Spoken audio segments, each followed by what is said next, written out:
Hi guys! For today's video ay magme-makeup tayo guys kay Ma'am Sarah. So anyway guys, yung look niya ay doble cara. Isang matandang lalaki at isang magandang babae. So anyway guys, eto naglagay na nga tayo dito ng foundation at ginamitan natin siya ng tissue para magkaroon ng kulubot-kulubot yung kanyang old na face. At dahil nga 7 PM yung kanilang event sa Depth at Night, so inagahan ni Ma'am Sarah ng punta. Pinapunta ko siya sa salon ng 3:30, so dumating siya ng 4 PM. So ayan, while ako ay natapos na mag-rebond ng 3, so ayan, siningit ko si Ma'am Sarah sa pagmi-makeup sa kanya, guys. Anyway, this is my own techniques at wala akong ibang ginayahan. So, yung ginawa ko, ano kayang magandang look para maging kulubot? 'Di ba kasi yung matatandaan na look ay medyo may kulubot-kulubot sa mukha. So, yung ginawa ko, why not kaya lagyan ko ng tissue para maging kulubot-kulubot yung mukha? So, napaka-creative nga naman talaga ni Jeresa, no? So, ewan ko lang. Basta, manood lang kayo sa resulta niya mamaya, guys. So, ayan.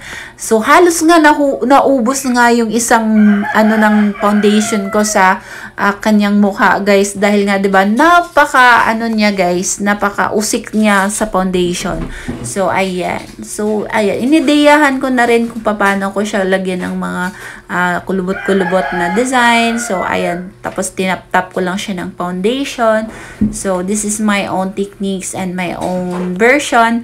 So this is the first time na ginawa ko siya, guys. Dahil nga sabi niya, kaya ni Miss Jeresa mag-makeup ng old look or yung matanda na look. So, titingnan ko lang kung ano yung gagawin ko.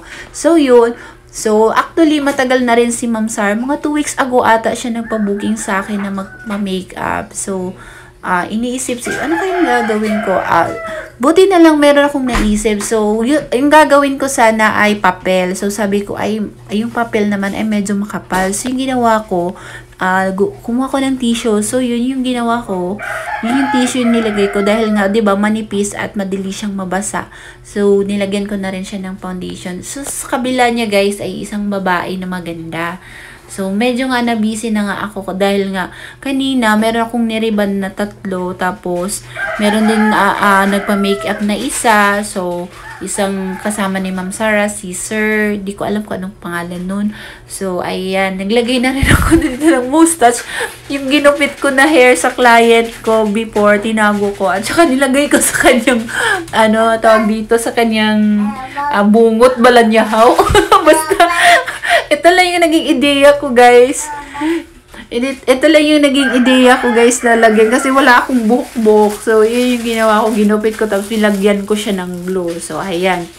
Talagang inubos ko lahat. Naubos yung isa kong foundation na bottle. Pero, nagamit ko naman siya. Then, after that, ayan, nilipstickan ko na rin yung yung left side niya, diba? Kasi babae na maganda yung left side niya. So, sobrang pagod na rin ako that time.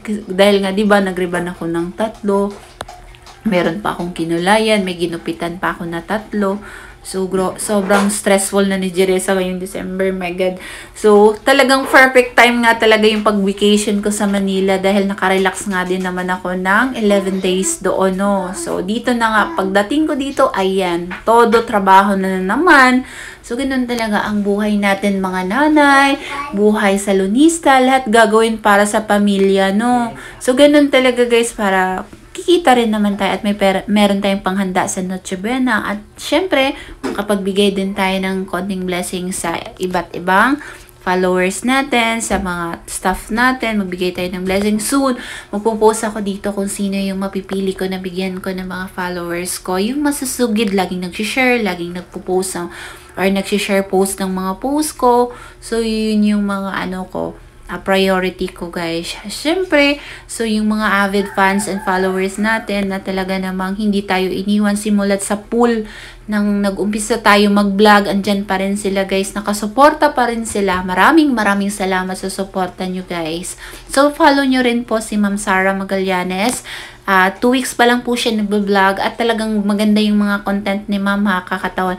Pagpasensyahan nyo na guys, hindi na ako nakapag-vlog ng Petra and Bornok na live show or yung mga show namin dahil nga talagang busy talaga ako sa salon guys sa pagbubuhok. So i-follow nyo po si Ma'am Sarah, napakagaling din siya na teacher guys at talaga namang perfect. So nilagyan ko yung buhok niya ng chalk, yun lang dahil wala akong spray na uban na spray. So, yan lang. Chalk lang nilagay ko dyan. So, napaka-creative yan, no? So, ayan. Sobrang ganda-ganda ni Ma'am Sarah sa kabila. If kabila naman all. So, maraming salamat, Ma'am Sarah. And thank you for watching po. At ito na yung look ni Ma'am Sarah. At ito rin yung look ni Sir. So, napakasaya ko dahil masaya rin naman sila sa ginawa ko na transformation sa kanila. Anyway, guys, maraming salamat po.